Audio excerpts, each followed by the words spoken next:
Strip clubs right now. Yeah. Oh, my favorite subject. Right? I hate those places. I hate those places. Oh, you do? Yeah, I can't. I'm not a big fan of them. I mean, I try to like it, but it's like it has to be on the right occasion. But it's not really fun for me. Is it because of all the other guys with boners? It's just like the fact that you're just like throwing money away just to.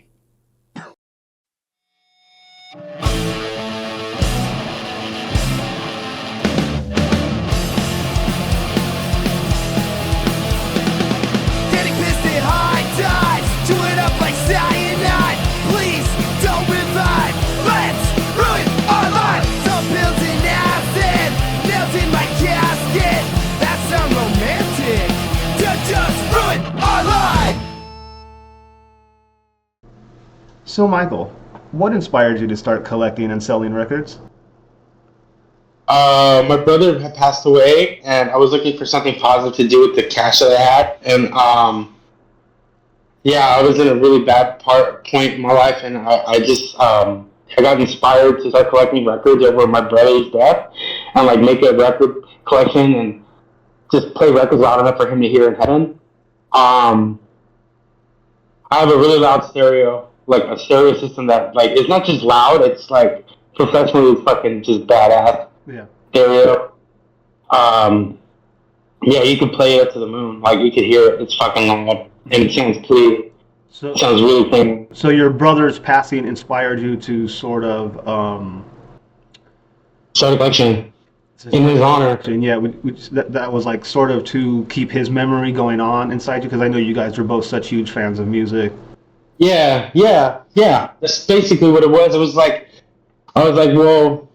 And then, like, it was weird because, like, I really believe in prayer, and I believe you can pray for things, and I prayed for my brother to help me find these records, and, like, I'm not joking, I had signs that were, like, that were really weird, that were, like, I prayed for 2 copies of Dark Side of the Moon, the original ones. Yeah. I found them within a week of each other. I paid $1 for both of them. That's amazing, nice. I prayed to my brother for it, and I prayed, like, to get the box set, get the metal box set of the Bob Marley at a decent price, because it's like $600. Oh. If you try to buy it, I got it for $150. Some Korean lady on offer. That's crazy. What album was that? It's all of them. It's all of them in a big giant Zippo lighter. I have all of them. Yeah. Does that include? Oh wow. So can you tell me a little bit about Bob Marley? I know he played with the Wailers. But they were like a separate band, right? Like they were sort of like Bunny Wailer. Bunny Wailer is also like he's amazing. I have a lot of his records too. I have a small collection of reggae, but it's a solid collection. Yeah, yeah. Most of it's classic rock, but reggae is like that's a whole world of its own, and like people take that real serious. Yeah. I'm not gonna stay here and I know and like act like I know about reggae. Where I just put some jams I like to listen to and I just put it on and ignore it. For sure. Is it all? So you buy them? Go ahead. All right. So you buy them and you resell them? Yeah, I look for people on OfferUp or Craigslist or even the obituaries and like see if people have like assets that they just don't want anymore. Usually they have like crazy records like old people and I just offer them money for it or I just hunt for big sales and sometimes I have a partner that I work with. He does the flea markets all over the LA area. Like he does like all the big record stuff. Like he does it all and so he sometimes there's like a big lot that I want to buy like of like maybe 2,000 records or something that I can't afford or even though I can afford it I just don't want to take that much of a risk and like but also like with the experience you don't have risk anymore it's like because you know exactly how much you're going to sell this stuff for how much like I got really good at it really fast and it was because my brother had passed away and I became obsessed. It was just like an obsession. Like all I did was think records, sell records, do it. Like I grew my collection super fast in a short amount of time. It was a solid collection. Is there a record in your? How many records? Well, go ahead, Dansley. Right now?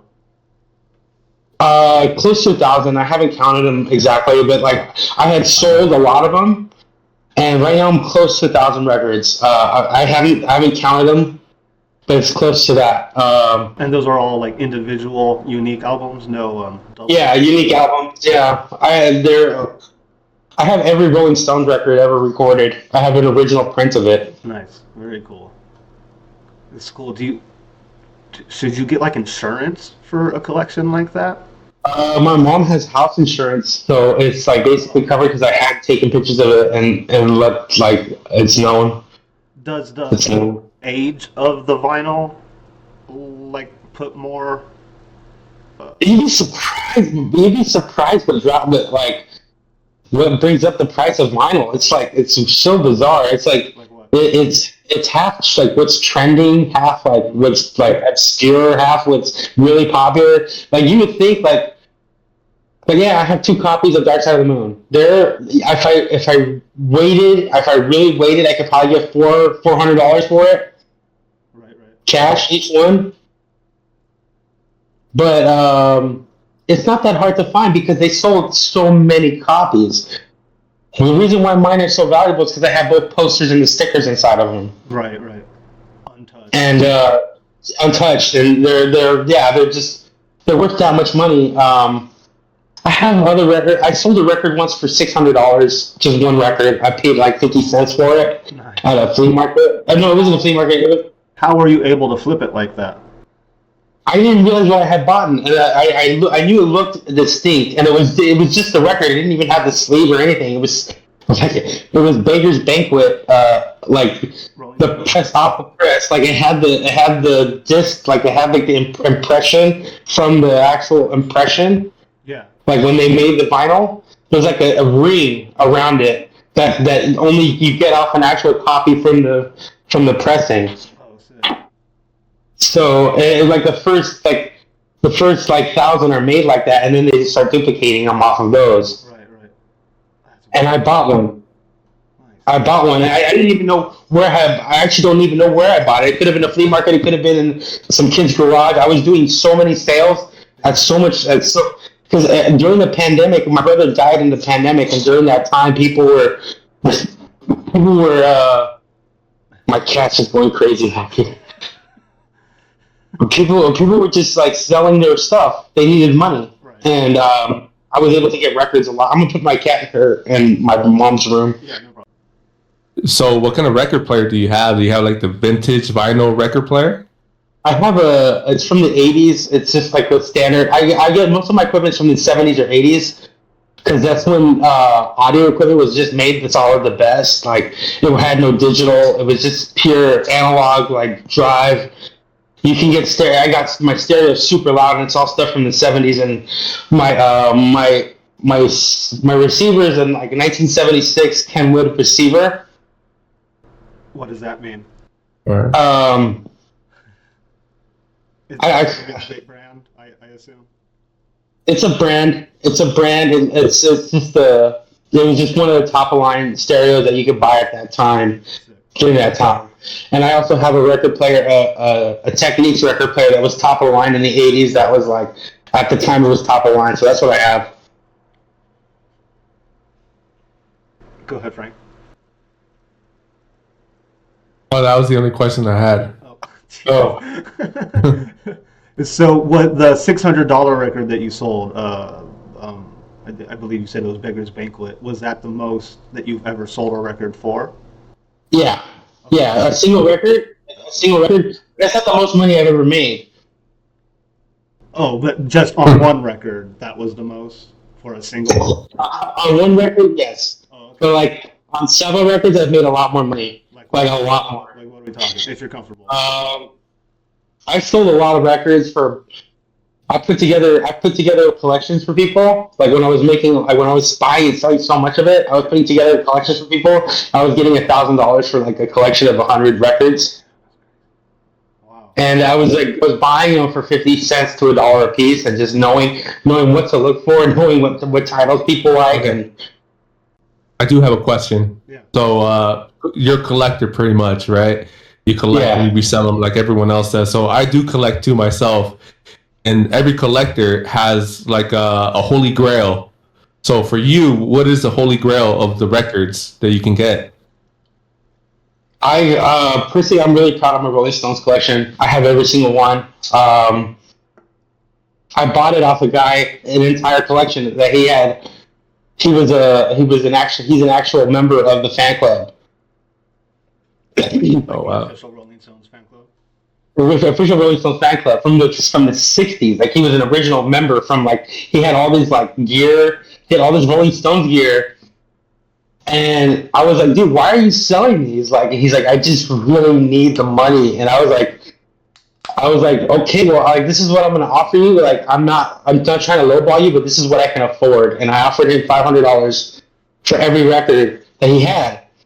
There was a lot more in that collection that I have right now. I sold off a lot of it just to make it worth buying it, because I could have just kept the whole thing and it'd probably be worth a lot more now. Yeah. Because the records are.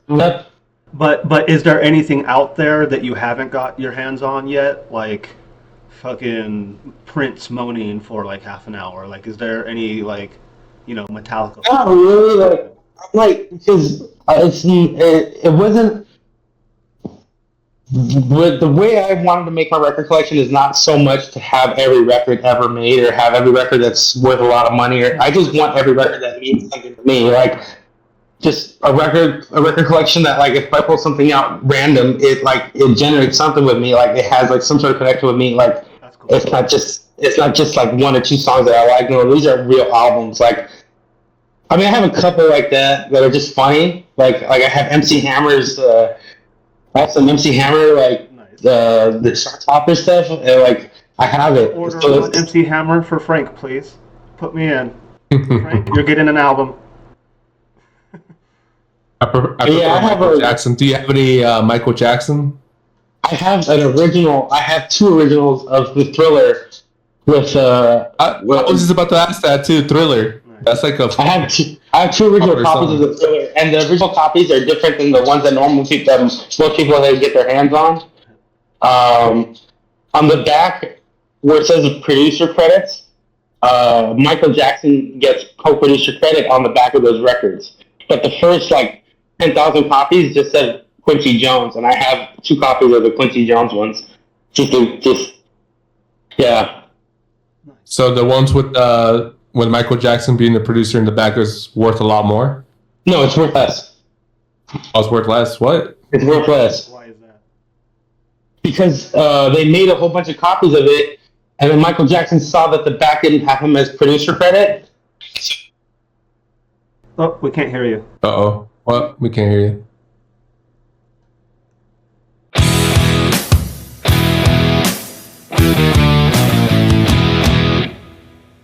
Is hip hop a form of rock and roll? I don't think so. No. So No. it derives from the same source Uh, in a sense. Like if it wasn't for the blues, there wouldn't be hip hop, there wouldn't be rock and roll, there wouldn't be punk. hip hop's hip hop, and then rap is rap. Oh, what's the difference between those two? Well, I mean, like the Beastie Boys, I would consider them a great hip hop act, but I wouldn't consider them rappers because they never done a solo track, any of them, as a rapper. True. So I wouldn't consider them rappers. They're more a hip hop act. A rapper. Like the Wu-Tang Clan? Those guys Eminem. are all rappers. They can all do their own thing. Yeah, definitely. Like Cypress Hill, I wouldn't consider them a rap group. They're a hip hop act. So the Run DMC Aerosmith collaboration, Walk This Way, would you consider that rap rock, or would you consider it just hip hop, or? I would consider that a rock song. Oh, okay. Okay, even though there is rapping in it. It's just a version of Walk This Way. It's a rock song with a Run DMC twist to it. It's still that Walk This Way song. Yeah, yeah. Okay. Do you have a? Maybe with other stuff, I would say different. But with I don't know, I have a weird way of justifying labels on stuff. Yeah, yeah. Do you have any NWA vinyl records? I just sold one of them, but I have one of them. Yeah, I had both of them, and now I only have one of them. Nice. Oh, nice. What's the weirdest person that you've met selling records?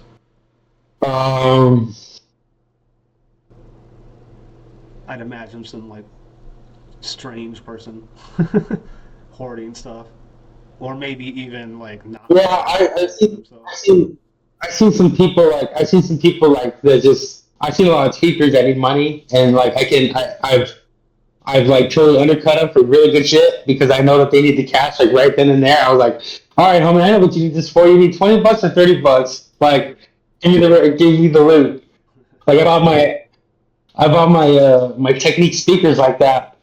They're like fucking insanely expensive speakers. Yeah. I think I paid $50 for them. Nice. Damn, you're like the Biggie Smalls of record selling. What would you rather go to, Burning Man or the Gathering of the Juggalos? I'm sorry, can you repeat that? Burning Man. Why is that? It just seems a little bit more organized. It just like I think the Juggalo thing would probably frighten the shit out of me. It gets just like all the grossness and like people just touching and like everything. Like I'm kind of OCD, so like yeah. Okay, I like that answer. I've probably asked like 10 people that question. You're the second person to say Burning Man. Most people have said the Juggalos. Would they rather go to? Yeah, they'd rather go to the Gathering. Huh. I think This seems like a.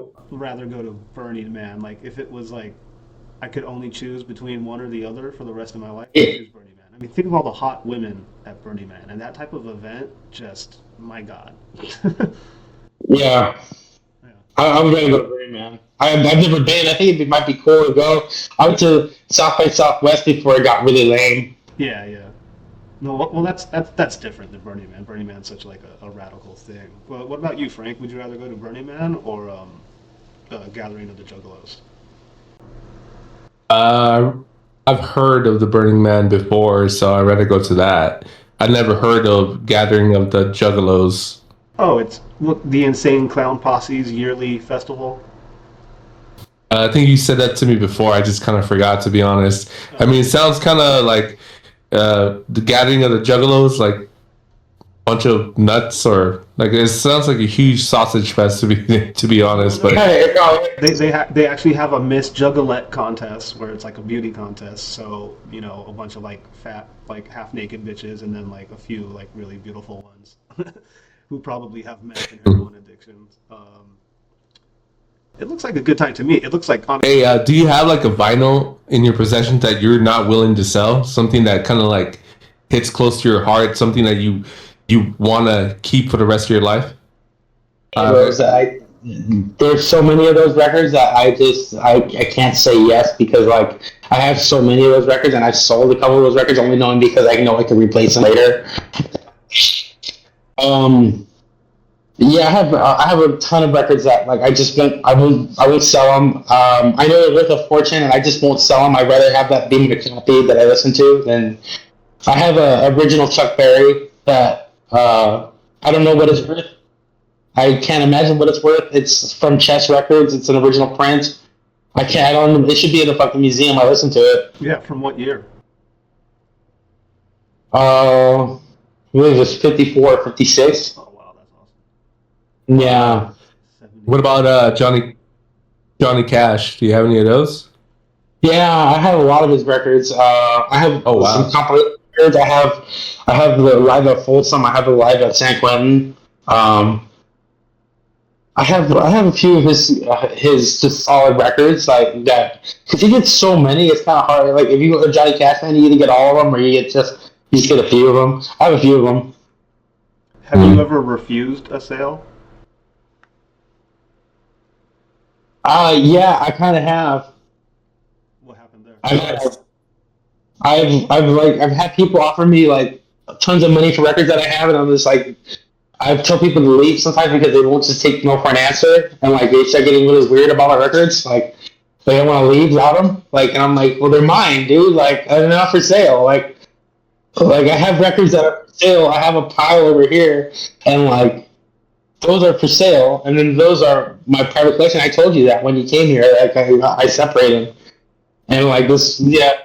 One time, this guy just wanted to like, he's like, I ended up selling a record too for $50 to some kid because like I wanted him to actually listen to it, but this guy offered me $400 for a record, and I told him to just fuck off. Oh wow. Why did you? He was being really persuasive, I'm guessing, right? No, he just told me he wanted the record to hang it on his wall, and I got really upset about that. Like, I was like, I started this to be punk rock about it, not to capitalize. I really did, and like, there's certain things I won't do, and like sell a badass record to somebody who's just gonna hang it on his wall. I won't do it. No, yeah, I'd rather sell it to some punk kid who's gonna go and scratch it up and listen to it than let this asshole have it. I'd rather do that, and I think that attitude that I have has made me very successful in the record game because you can't buy me, and like so many buyers try to buy me, like they try to buy my, like, because I know so much about music, they try to buy my affirmation that they know shit, like, oh, okay, you know about it, like, congratulations, like, I don't know, it's like, it's weird. I get it. I get that because I collect a lot of things. So I collect coins, old dollar bills, watches, and especially guns. I have several guns that people say, "Why are you shooting that in the range? That should be like mounted on your wall." I was like, "No, it's a gun. You're supposed to shoot it." So I get what you're saying. I actually, my dad left me some pretty cool guns. I just can't have them right now, but I have some pretty cool ones. Okay, let me ask you this. Now this is gonna get a little weird. Who do you think was more funny, Adolf Hitler or Charles Manson? 30 seconds, go. Charles Manson. I'm sorry? Charles Manson. I agree. Slapstick. Adolf Hitler was awesome. Okay, can you break down the thought process into that, please? Because I really want to listen to that. Well, I think if you're going to laugh at any of those two, I think Manson probably would be the safest one to laugh at. What Hitler did was pretty despicable. True, agreed. Well, Hitler, he talked. Well, he announced to the people of Germany why he wanted to invade. White pride or whatever. There's no evidence him talking about them murdering all those Jewish people. There's no evidence that he knew about that. Yeah, there's no evidence that he ever knew about those concentration camps. What? No, seriously, there's no evidence about that. I'm pretty sure he knew. I'm pretty sure he The knew. one who like put them all together. Mm. Like, cause Supposedly, there's no evidence. but he talks so much shit on Jewish people. Yeah, yeah. He's talking shit, but he never talked about executing him. Interesting. So who would it Yeah. be? Wait. So you're telling me there's a conspiracy where Hitler is alleviated of exterminating 6 million people? More than 6 million. So, That's just 6 million. It's Jewish people. They also killed disabled people, elderly, black people, gypsies, anybody who wasn't considered Aryan. yeah. So pretty much, Hitler, him talking all that smack about them oppressing, the people, Aryan nation, Mm-hmm. but he never really talked about executing him at all. Is that true? That, that's what I read in well, when I was in college, Yeah. they said do your research, and when you go into the archives of all the films that him talking to the people, he talks smack about them. He talks about how they're oppressing the Aryan nation, how the Aryan nation needs to rise above them and conquer them. But then he never really talked about executing them.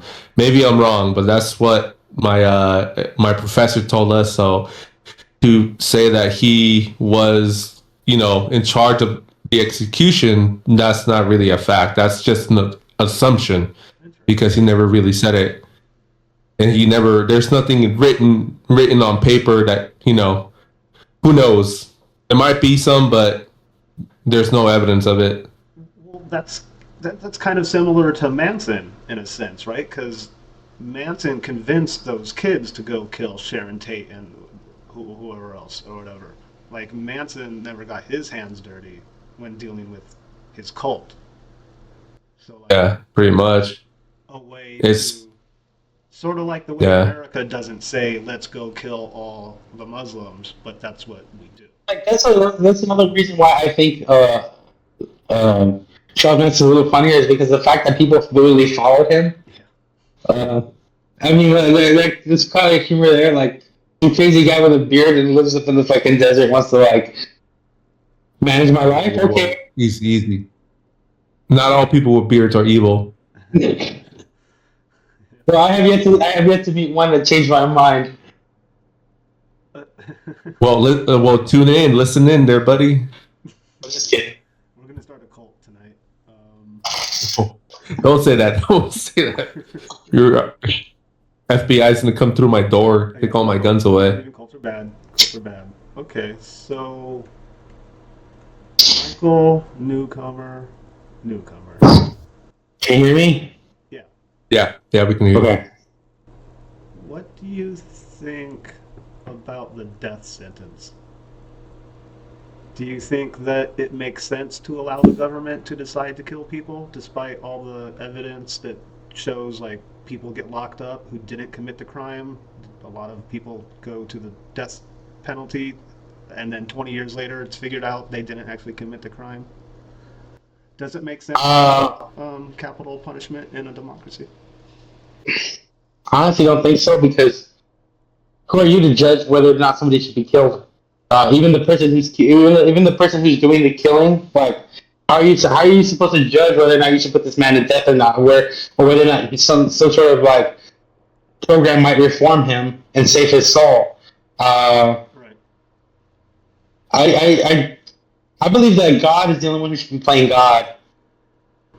So what do we do with like people who, pedophiles, serial killers, like remorseless, horrible people who don't have a consciousness? Should we take a more like a European approach where like they're actually put in like good facilities and like given a chance to redeem themselves unto their own? A child molester? I was molested as a child. I think those people should be fucking hanged. Okay. That's just my opinion. I mean, like, Makes sense. yeah. Yeah. Okay. So in some cases, we can decide. Like, so I mean, it should be like a group majority voting. I think I don't know if he honestly don't know if he should be put to death or not. I just have my personal feelings. Yeah, that's the thing is my personal feelings. So I probably shouldn't say that. Like, Yeah. you know, let them stay in jail and do that to themselves for the rest of their lives. Okay. Okay. Frank, you have anything? You have a funny question on you? Do you want me to answer the question? Yeah.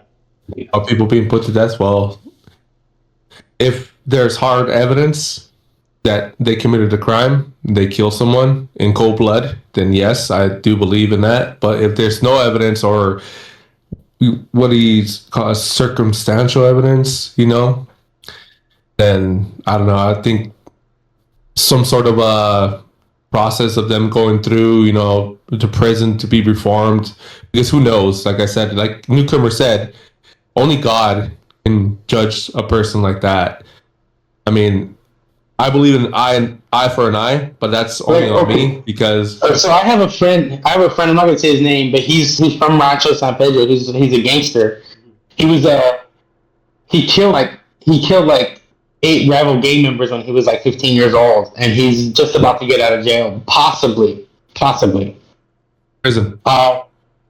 What? He There's a difference between jail and prison. He's been in prison. Right. Yeah. He's been in prison since he was 15 years old. We're 39, 40. Yeah, so he's been in jail for over 25 years. Wow. His entire. And yeah, and like I'm rooting for his family, and I'm rooting for him to let him out because like. He killed some rival gang members. He was trying to impress other gang members. Like that's just in the that's in the business they're in, is killing each other. And I think if he really reformed himself and he's not about that crime, that life anymore, I think he should be able to be set free. Okay. Interesting. Huh.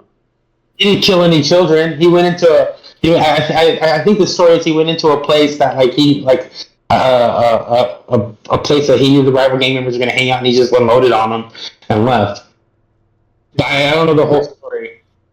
What about like the hot topic of the day, P. Diddy? He's in jail. Doesn't look like he's getting out anytime soon. Should he? How long? I mean, he's being accused of all sorts of horrible shit. Like, Or how do you think they should be locked away and put away where he can't hurt anybody? yeah. As long as yeah. Yeah. Supposedly he was the one behind getting Tupac killed, and he supposedly took out Biggie Smalls as well. Supposedly, who knows for sure. Because who profited the most? Fucking Puff Daddy profited the most. Yeah, he did. Yeah. He did. He did. The only thing that kind of he did all this evil stuff, to kids. And nothing ever. It's all catching up to him now, but he lived a life of luxury. I'm sorry. Do you guys feel like there's a discrepancy in the amount of people of color who get busted for that sort of thing versus like the white ones? What's the darkest joke guys? Or maybe the cleanest. For me, if you prefer that. No. You go ahead and choose. No. I can say this joke because I think it's kind of funny. But you guys remember the Make-A-Wish Foundation? Yes. For kids for kids who are people who are dying, who are terminal. Right. So there's this joke about this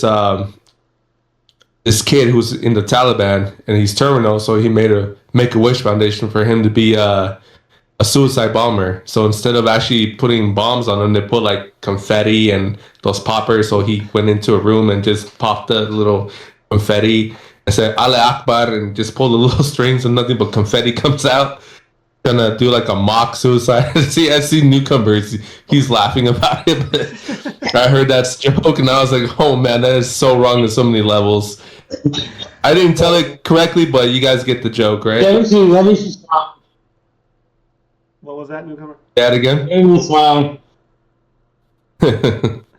Yeah. That is a dark joke. Oh, because when I was in Iraq, we used to like guard these gates, and pregnant women used to scare us because they're the number ones who used to strap on the vest on and just clack it off. And You're saying it's so women who do the suicide bombing? Yeah, women. Yeah. Wow, really? Are they being forced to do that? No, they're brainwashed. Oh, really?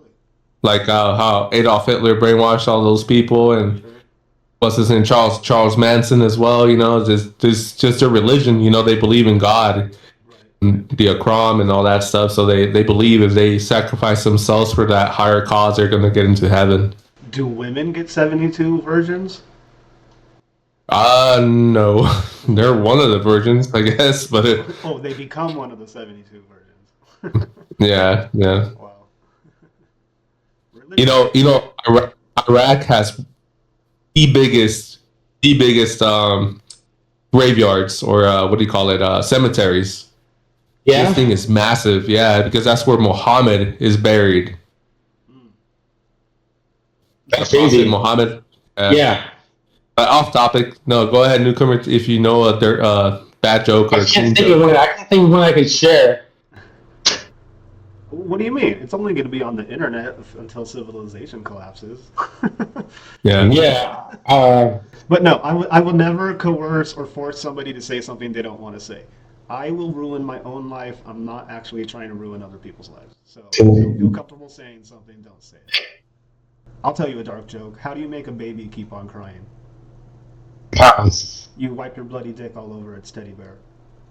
That's pretty horrible. I heard that when I was 16. Someone said it on stage at Toberman, actually. I think the band, what would they call it? The Force or something like that? Newcomer, you probably remember them. I had no idea. Huh?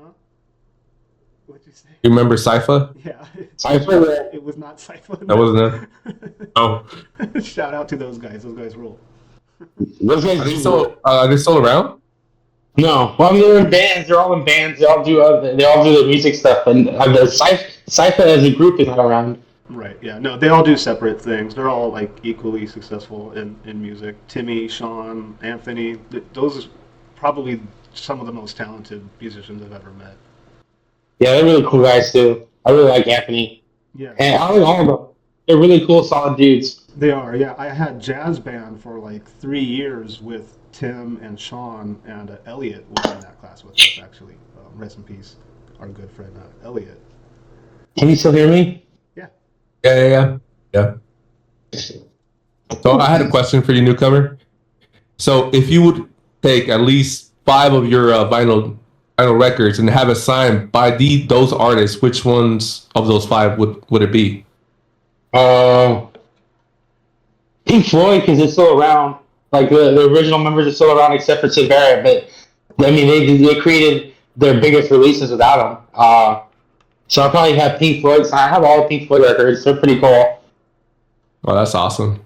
Well, dead or alive, I would say too. Chuck Berry. Chuck Berry would be sick. I have some BB King stuff I would like signed. I don't know. I have a bunch of Deftones set lists that are signed. I have a whole bunch of Deftones autographs.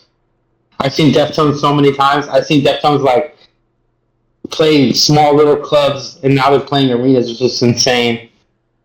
That's awesome. Did Chi Cheng passed away, right?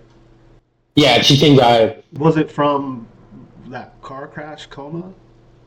Yeah. It was the complications from that lifestyle, living like that. Yeah. Yeah. How long was he in a coma for? I don't know, but it took him a while to get out. But he got out of it, and then he was just like quadriplegic. Yeah, he couldn't move or. Yeah, and then he died. Yeah, it was really sad. And it took me a while to actually see the Deftones without Chiche, because he was my favorite member. I used to hang out right in front of him, and he would give me beers, and I was like 16 years old. He'd give me beers and guitar picks and set lists, and he let us have the whole fan experience. Like, he was really cool about it. Like, we were kids, and they really appreciated us. I'm sure, they influenced us. Like the drinking stuff, they totally influenced me. If I were a rock star, I'd be a little bit more conscientious about how I do that on stage. Where were the Deftones from? Sacramento. Oh, really? Okay. Yeah. That is such a boring fucking place. Is it? Yeah. I mean, I've only been through it, but it just like white fucking suburbia. It looked really nice. I'm sure it's a great place to raise children, but it didn't seem very like, you know, cul- cultural or artistic in any way. I've been to it before, but I never paid attention to that part. I've only been there once. Yeah. I The think Jetsons are awesome. no, it's I mean it's like Well, it's the worst places that create like the best art. I mean, look at Korn is from fucking Bakersfield, you know what I mean? Oh, I know. Los Angeles is a shithole. New York's a shithole, but that's where like all the best artists come out of, you know. all right. I did have a question for you, Hensley. Okay. Yes, sir. So, if you were to interview anyone famous from the punk rock era, dead or alive, who would it be? From the punk rock era, Gigi Allen, Yeah. without a doubt, Gigi Who's Allen that? for sure. Oh, you I don't know who have Gigi no idea Allen who that is? is. Gigi Allen is No. the god, devil, Jesus Christ of rock and roll. He would shit on stage, smear his body in shit, attack people, throw shit at people. Um, he he came at a time where punk rock was becoming a little bit too like Mainstream. safe, you know what I mean? And he believed that he was the incarnation of Jesus, God, and the devil. At least that's what he said. And he wanted to make rock and roll dangerous again. So, He really did.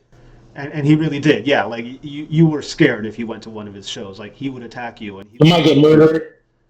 You might get stabbed at a show. You stab. might go to one of these shows and stabbed. He went to prison for like 7 years for carving up a chick's tits. With a knife, I guess. Like you know, just all drugs, all gayness, or like open sexuality. Like he didn't. He was like he was kind of the first non-binary. In that, like he would let Wow. guys fuck him, he would fuck guys, he'd fuck chicks, trans. Like he didn't care about anything at all, and so he would go on like Jerry Springer or like those old shows back in the day. Excuse me. And just talk shit and horrify people. Um, and yeah, I'd really like to pick his brain on what made him that way. Because when he went to prison, you know, they did a whole psychological evaluation, and he was determined that he wasn't psychotic, that he just chose to do things to make people scared. And that's pretty fucking punk rock, honestly. So yeah, Gigi Allen, either him or D Boone from the Minutemen, who wrote the Jackass theme song. They're from San Pedro. Oh. Yeah, yeah. Oh. Yeah, D Boone. D Boone would probably be up there, or Joey Ramone. Joey for sure. Joey would be awesome. Or even like Nina Hagen. She's still alive. She'd be interesting to talk to. She's like the godmother of punk, like goth punk, kind of. So yeah.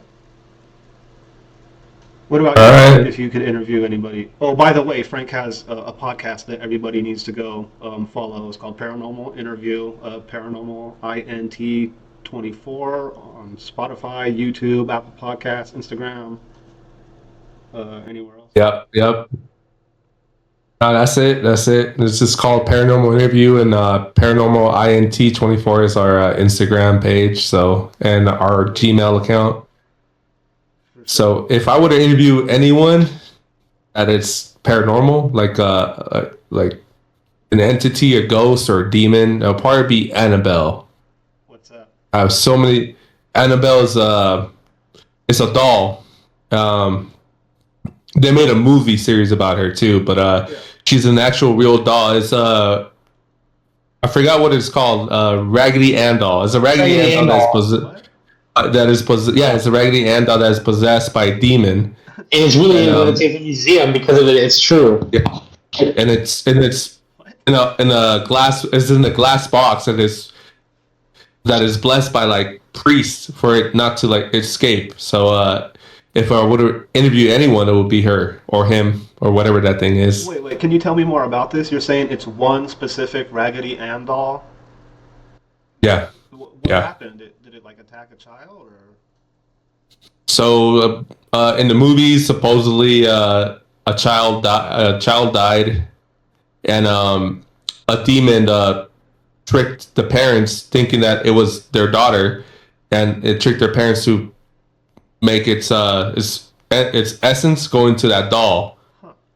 So then it started haunting the family, and then they got investigators involved, which was the famous I forgot their names, but they were a married couple that dealt with the paranormal, and they found a doll and they took it from them and pretty much put it inside that box, What?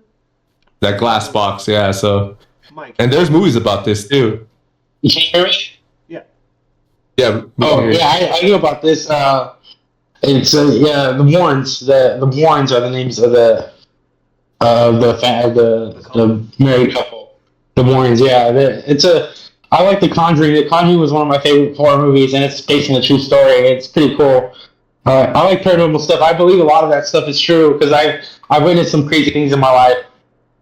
So I don't discount paranormal activity at all.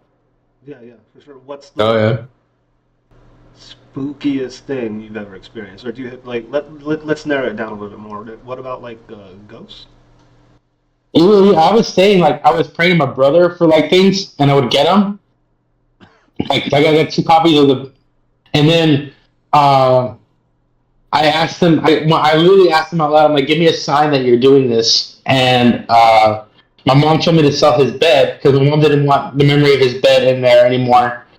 So I sold his bed on off-rip, and a man named Julian bought the bed. Wow. Like literally, like right after I said that, I asked my brother Julian, like, give me a sign. A man named Julian went and came and bought his bed, and then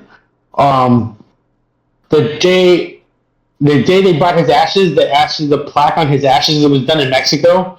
The plaque on his ashes had his name wrong and his birthday wrong, and it was on there pretty damn good. And when I went to bed in the same room as the ashes. I was in the living room, and when I woke up in the morning, that plaque was crumbled up on the floor. Wow. Oh shit. Frank, this is Yeah. No, yeah. So I think when you're praying for your brother, you got to be very weary about that, because I believe that praying to someone like your loved one, someone can hear it and try to manipulate you and trick you that it's him or them. So that kind of, whatever happened to that plaque, that's pretty strong. Whatever that was. Yeah, it was really weird. It was like I didn't like. I had some experience living on the street that were very supernatural too, and like I can't explain them. They were just really bizarre. Okay. Okay. Oh yeah, that's just good. Go ahead. No, go ahead. No, I was gonna say, if there's different types of distinctive elements. Well, okay, so smell, like a rush of memory. If it's your loved ones are trapped in between the void. I remember we talked about this, the gray Right. Hensley. Like purgatory sort of. If it is your brother, you'll probably hear his voice, like his distinctive voice, or you will probably hear stuff that he used to do. Like if someone that you knew smoked and they passed away, and all of a sudden you smell smoke around the house or around the area where they passed away, that's another thing that makes it seem like it's them. Demons mostly try to I don't do that. Demons are more like, you smell sulfur, that's demons. If they physically do like poltergeist stuff, like you were just talking about, that's what they do. That's what I'm thinking. I mean, I there's no way for me to prove this. Just, this is from what I learned doing my podcast and talking to other people, especially ghost hunters who are really, really good at this. They tell me that, hey, you got to be really careful about because I lost my brother too, and my dad, and I've tried the same things as you, but they have told me, don't do that. Please, you're gonna invite something else in that's not your family. That's what they told me. If I can say something. I really feel like that might be like a heavily culturally influenced way of looking at it. Like, my family is Korean, and we literally partake in like ancestor worship. Um, at the start of every year, where we like put up an altar of all our deceased, loved ones, my dad, my great grandfather, great great grandfather, great Ofrenda. grandfather, all that. Like it's literally, and we like bow to them and thank them for allowing us to exist and all they did for us in our lives. So it's literally a form of ancestor worship. Where I feel like in westernized Christianity, you're like really more taught to like fear the spirit world, sort of like you're saying, like don't try to get in contact with your deceased loved ones because there could be some sort of like malicious entity in the way, whatever, like masquerade. Yeah. Or like, so like, what about like the power of belief itself? Newcomer, let's have you answer this one. What do you think about the idea that the mind itself is creating what you experience? Of course it is. Yeah. Of course it is. If you can think it, it's probably there in some form or other. I can think of some pretty crazy stuff. It's probably there in one form or other. What, okay, what? So, with all these UFOs and everything, there's been such an uptick lately in talking about aliens and stuff in the zeitgeist or whatever. Do you guys ever consider that maybe what people are seeing are just like manifestations of people who have taken DMT or like ayahuasca or like large doses of acid or mushrooms, where you're so connected in with the universe that your mind is literally like flying around in the clouds? What do you think about that? I have no idea what kind of drugs you just talked about, but Oh, there's psychedelics. there's video evidence of it. I mean, Right. if someone sees it, But the they can way that easily it pull out their works, cell like the phone. laws of physics, you know what I mean, and like things that shouldn't be possible, um, like going in and out of being able to be seen, like which defies any sort of human logic. Like, do you think it's possible that the human brain can like project itself into the sky? I know Well, if you can, I'm just making it if up. you can, you can reflect. It's absolutely 100% possible because if you can reflect sound back to something so that it becomes so you can't hear it like a Black Hawk helicopter, you can reflect light. You can reflect light. You just have to figure out a way of doing it. So, do you mean like reverse engineering of alien spacecraft, or? No, no, just like how like you said like a cloaking mechanism, Mhm. like you can do that with sound. Like if you have if you have the exact negative frequency bouncing back at a frequency, you won't hear it. If the same thing with light, if you can find something fast enough to match light, That does make sense, actually. Yeah, for sure. Do you believe that we have retrieved alien spacecraft? absolutely, Mhm. Well, like Yeah. Area 51, absolutely. Roswell. There's too much evidence against. There's too much evidence for it that like strange encounters and stories of people in the military who were like ex-military and Yeah, it's just too much. for sure. Are you familiar with Bob Lazar? No. Oh, he's been on like Joe Rogan a bunch of times. He was like the main. He sort of started the whole like whistleblowing movement on UFOs. He's the guy who said he was the first one who said that like we retrieved an alien spacecraft at Roswell, and that we've learned how to reverse engineer it. So what you're seeing in the skies could be aliens. It could also be like the United States government. Us. Yeah, Yeah. or like both. Right. Yeah. Pretty interesting dude, and his story has never changed over the years. But yeah. Anyways, you guys having a good time, everybody? Hey, thanks for watching the Let's Ruin Our Lives podcast. How are you Hey, guys doing? Frank, Mike, how are you guys? are we live? No. Wait, I'm what? just trying to bring some vivaciousness to the podcast. Would you rather be chased by a Bigfoot, or would you rather be probed in the ass by aliens? Chased by Bigfoot. Probed in the ass, because I know that I'll survive and I'll have a good time doing it. Oh my god, I would get chased by Bigfoot, bro. Can I get probed by Bigfoot? You know what Oh, they say about you're not gonna. Oh my god, you're not gonna like the way he probes you. He probably would. Hey, who I don't know. I might. uh, Oh my god. sorry. So you're gonna edit most of this so that it's a little more fat. Yeah, it's my Okay. Okay, so we are at like an hour 17. Michael Newcomer. You and I grew up in the same punk rock scene. Does punk rock have any inherent meaning or philosophy? Slash, does it need to? Does punk rock, must it mean something? Or can it just be? It can just be punk. It's just it can be it can be the answer, the response to everything that's everything. You know, like it can be like anti-establishment, anti-everything, and I like that type of music. Okay, Something that doesn't stand for anything. It's just a good time. okay, nice. I like that. Very rock and roll. Speaking It of, also it also can be very political. It can be all types of things. But for me, I like the fun stuff. Really, yeah. What did D Boone say? Punk is whatever we made it to be. I love Z Boone. Yeah, me too. He was awesome. Part of the He 20 was. Club. My dad went to high school with him.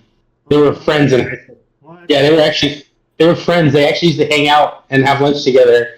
And and he didn't know for the longest time that he played guitar. And then one time he saw him on stage playing guitar, and he had never talked about it with him before. That's amazing. Wow. That's so. Yeah, I mean, D Boone was so amazing at guitar. He's got to be the best punk rock guitarist of all time. Right up there with like East Bay Ray. yeah. Him, Mike Watt, and George Hurley knew my dad. My dad was my dad used to do a lot of film stuff in high school, and he was pretty popular in high school, so he knew a lot of those guys. And it was pretty cool when I first met Mike Watt. I told him my name, and he was like, "No way! I know your dad." That's awesome. Dude, Yeah, it was pretty cool. nice, nice. Yeah, your dad was a cool guy. Your whole family was really cool. I remember when I think it was after high school, right? When the Corduroys played their last show with Toys That Kill at your place, and that show got written up in Thrasher or whatever. I remember like I wasn't drinking alcohol that night for whatever reason, but after we played, I had like a horrible stomach cramp. And I was like inside your house trying to find your bathroom, and I was like doubled over in pain. And I think it was either your mom or your aunt who were like, "What's wrong with you? Like, are you okay?" And I was like, "My stomach just hurts so bad." And she forced me to take some Pepto Bismol, and it cleared Yeah. everything right up. It was it was just a funny party moment. Like your relative was like, "Let's get you fixed up here, child." And yeah, I'm always forever thankful and grateful for that. So Yeah, I used to throw a lot of parties, and people have nothing but I think really good experiences at my house. Is like we had some really decent. We used to throw. people Yeah. swinging on the fucking the rope swing off of that giant tree in your backyard. It's Yeah. literally on the cover of Thrasher magazine. Do you remember? Yeah, I think that was? No, I don't remember what issue it is. I don't even have a copy of it. Yeah. I wish somebody would tell me what it was so I can get a copy of it. Because I would actually write them and tell them I need a copy of it. You should. I mean, that's literally your house. Yeah. They didn't even put my name in it, which I was kind of bummed out about. I was like, they had a whole expose. I was like tied for number 2 with the Minutemen reunion shit. You're right. You didn't put your name in it. They also did They didn't put my name. fucking Corduroys. We were the only band not mentioned in that fucking article. No. oh, he lost the sound again. Yeah. Right? Go ahead.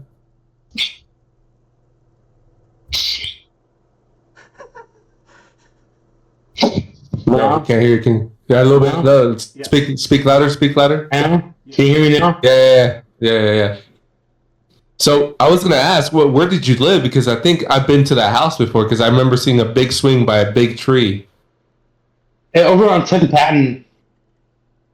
Yeah, I have been by your house. I went to a few parties there before, and when I was in high school. There was that big Yeah, a lot of people. video. Yeah, a lot of people went to my Yeah. parties. I used to throw crazy parties all the time. Yeah, like hundreds of kids. It was fucking awesome. Yeah, my parents were pretty cool about it. Yeah, your dad reminded me a lot of my dad. Like real, like like more like lenient, sort of like, like friends with everybody, sort of. Yeah, my dad was like, he just let us do what we wanted. He was a great dad, but horrible at disciplining us. I mean, like, he was just, but we never really like. As a growing up, like I did my inventory list about like people I wronged. I mean, I've done things, but not really. Like, I'm not one of those people who have have bad intentions when I deal with others. No, yeah, for sure. Why did you bring that up? I don't know. I was thinking about like how many people have been in my house and like just like people who have known me. They probably like why how I had so many people come to my house. You know? Yeah, for sure, for sure. How many parties did you have there? At least I can remember quite a few. Late at I don't even know, dude. I don't even know. It's got to be like probably like 100 parties. Yeah. Nice. Must have had some pretty good neighbors. My neighbors loved the shit out of us. My neighbors loved the shit out of us because we kept the neighborhood safe. Because most of the yeah, we were always up and checking up, making sure no weird cars are around or anything like that. We kept the neighborhood pretty safe. We used to this rich blonde lady across the street from my house used to have us walk her in when her alarm didn't work because she felt safer with us. Nice. That's awesome. Good thing you didn't have any hardcore shows there, because those people fucking sucked. You remember they would just jump people who were drunk, and they destroyed our whole Toberman scene. Oh yeah, Our self-made fucking no money making scene that we crafted ourselves by just busting our asses and playing all the time. These assholes from Orange County came in and just started fucking everyone up. yeah, that was really annoying. I remember that. Yeah. Yeah. Fuck you, Orange County. All right. What are your thoughts on jazz? Why does it exist? Does it have to? It has to. It does. It's culture. Okay. Okay. You got to think about it, man. You got to think about it. It goes back. When was jazz first started? 20s or 30s?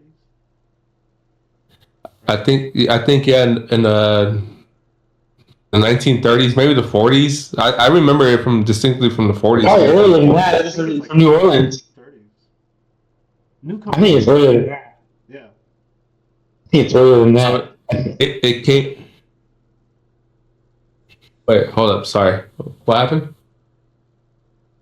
Oh, my son just corrected me. 1920s. Okay, thank you. Thanks. my son he peeks out the door like this, like he's like, "You're wrong, 1920s." I was like, "Oh, okay." So right after World War One. Right. Oh yeah, right after World War One. I don't know, for some reason I was gonna say the Victorian era, but the Victorian era it's like That's the the 1800s. 70s.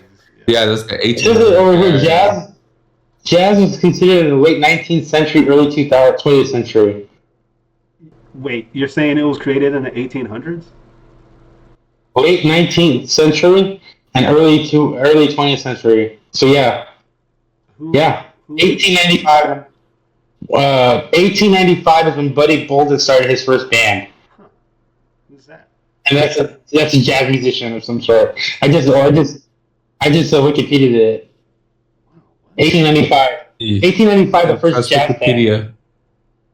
That's Hmm. crazy. All right. I appreciate jazz because it's like the deconstruction of organized music. Like it's a rejection of the whole like Germanic influence on music, because the Germans were the ones who created like the sheet music and making everything like 4/4 time or whatever. Like Yeah. in my musical training is what I was told. And jazz is a rejection of that, which is like very punk rock, right? Very rock and roll. It's just most jazz that I hear, I just can't like it. It just doesn't ring a bell. I mean, there's Have you seen that movie? like Have you seen the Django movie? Reinhardt was amazing. The John Coltrane, I guess, would be jazz, right? Did you like the Whiplash? The movie Whiplash Which one was that? with J.K. Simmons as a music teacher. No, I haven't seen it. Uh, I know you're with the bald guy. yeah, that was a pretty good movie, and it has some good music and it has some pretty good jazz in it. Oh, okay. Okay. I don't really know much about jazz other than the fact that it came from like early 1900s, maybe late 1800s. Who knows? Yeah, that's wild. But I when I listened to it, I mean, I had nothing else to listen to, and it was just a radio, and I was like, ah, it's smooth. It doesn't ring a bell like you said, but it was smooth. Right. Made me feel like at ease. I was tensed up at the time, but you know, I never knew it was like what'd you say that the Germans? It was like a rejection from the German Yeah, like the type of music. westernized version of music where everything is very just by the numbers, more or less. Um, you know what I mean, right?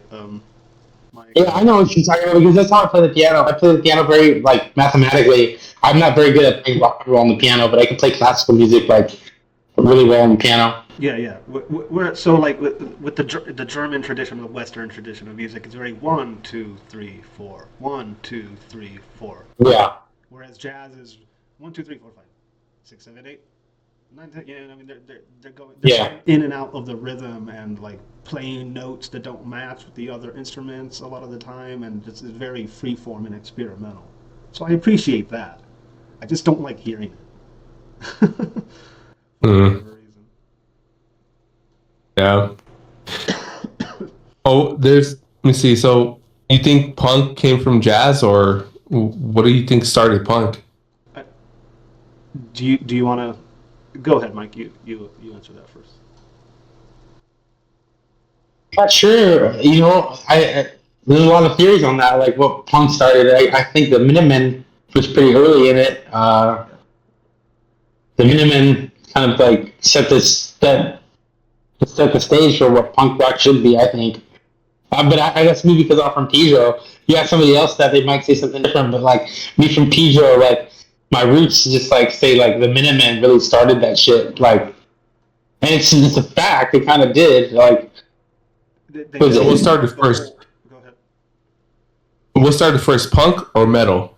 I think Oh, metal. punk was Yeah, metal was metal. first. Yeah. Yeah.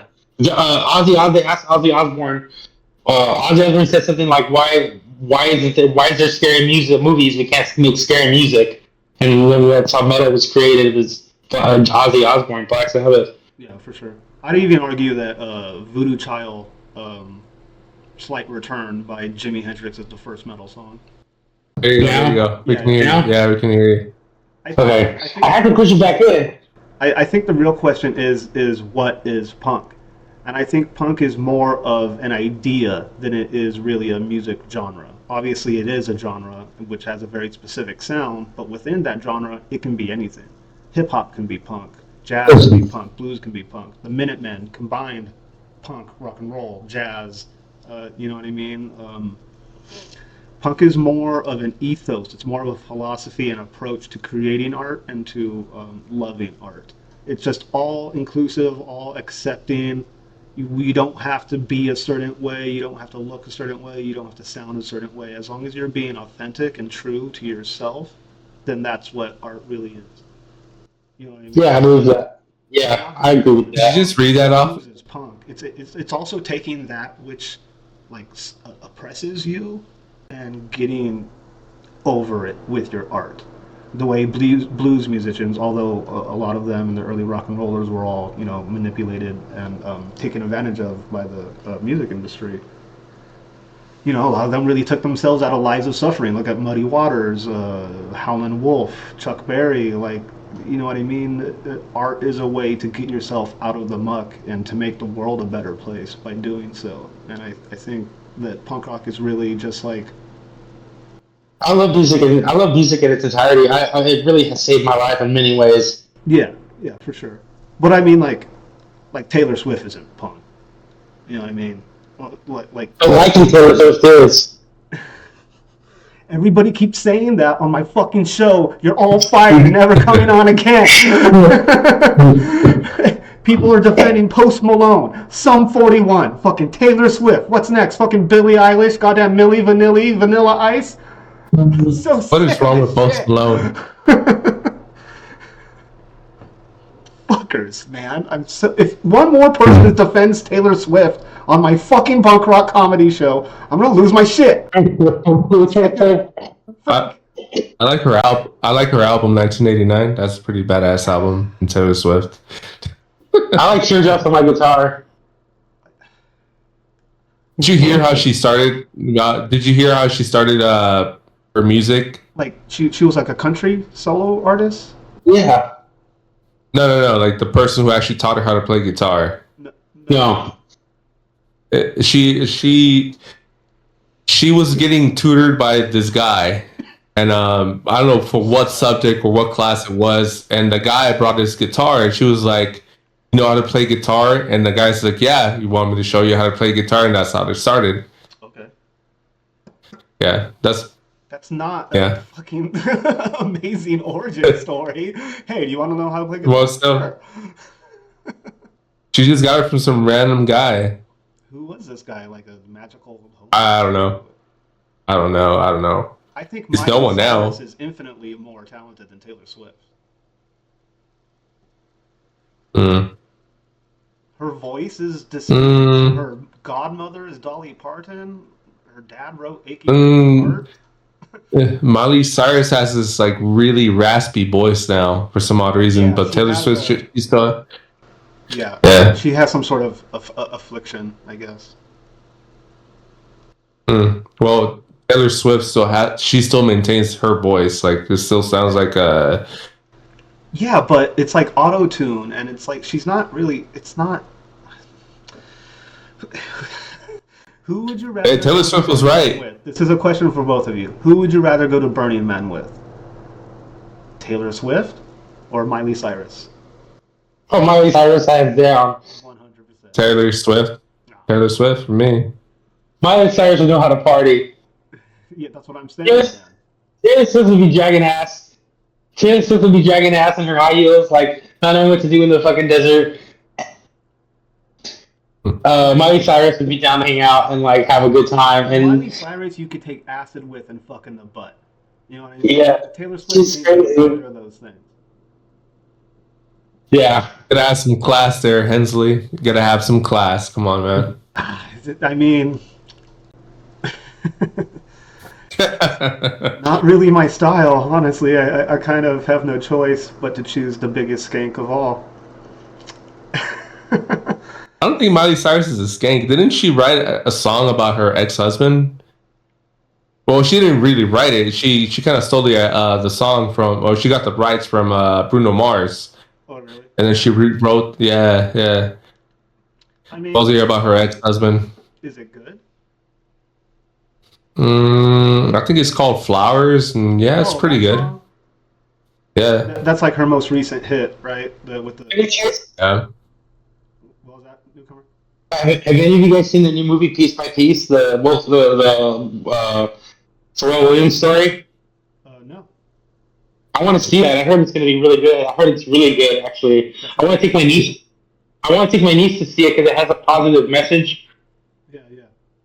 It's like about like if you really focus and you want to have a dream, you can actually achieve your dreams. Like anybody can, and it's just a fun movie. It's about his life, but in Lego. Yeah. Oh, okay, about Pharrell. Pharrell Williams' life. Yeah, it's a Lego movie of his life. Lego? Lego. Lego. Lego. Yeah, Lego. Oh, what? Really? That's awesome. Yeah, like Batman. You know how Batman came out with a Lego movie. Yeah. A lot of Lego movies. It's a Pharrell Williams life stories in a Lego form. That's pretty dope. Well, Yeah, it looks amazing.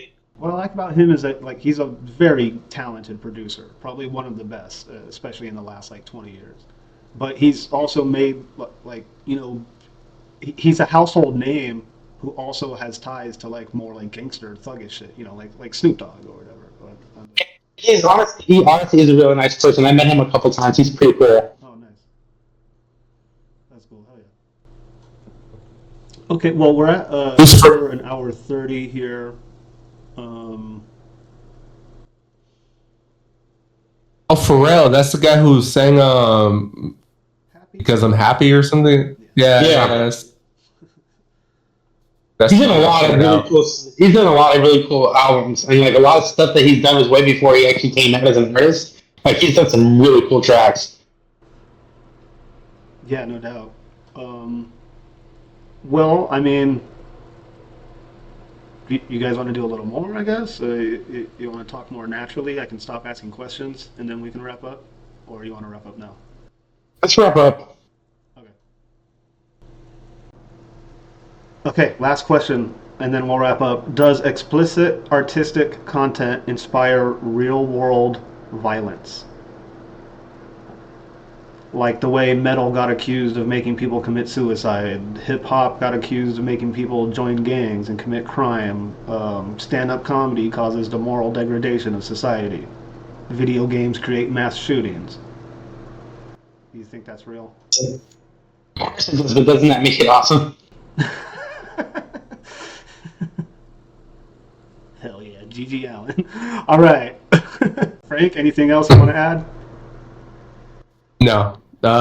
Everyone's gonna find to blame something on something else, Video games, like you said, rap or hip hop. They try to blame that shit on just creating violence, but the violence was already there. So that's why the music was created, because of that. Right.